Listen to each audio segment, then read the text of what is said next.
My name is George Chamberlain. I'm with the Center for Responsible Seafood, and I'm here at the Fennicam exhibition in Natal, and I'm talking with Robins McIntosh, who's going to speak tomorrow in the conference about some of the big major trends and issues going on in the shrimp farming business.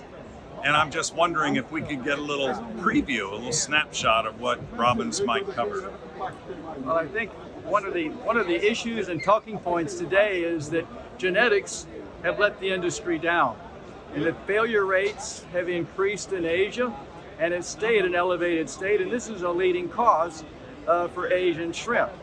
And so too many people say that it's the genetics. But I think it's not the genetics if you manage them correct. What we have done is we've gotten off the path.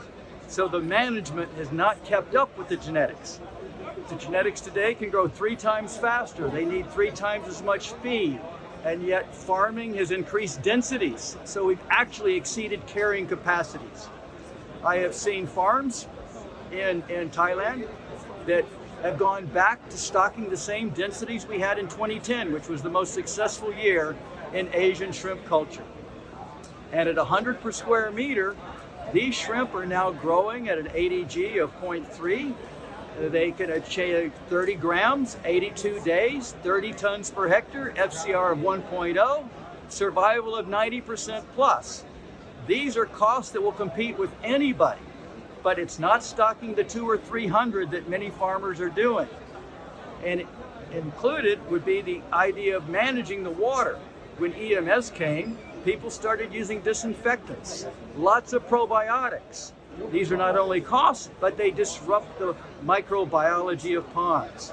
So the successful farms are not using the disinfectants.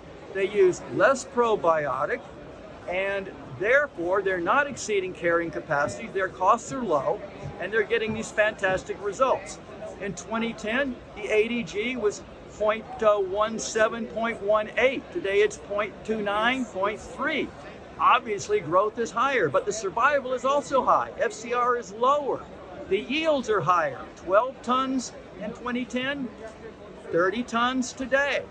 So I would argue the genetics are better, but I would also argue that the farmer has not adapted management to the genetics. They just expect genetics to take care of any management they throw at it. That's just awesome, Robins. So it really tells a story about genetics and management, and maybe the need for new generation systems if we are going to push the limits. So a lot of exciting things to talk about, and we'll keep you up to date. Make sure to click the bottom of this podcast to learn more. Thanks for joining us.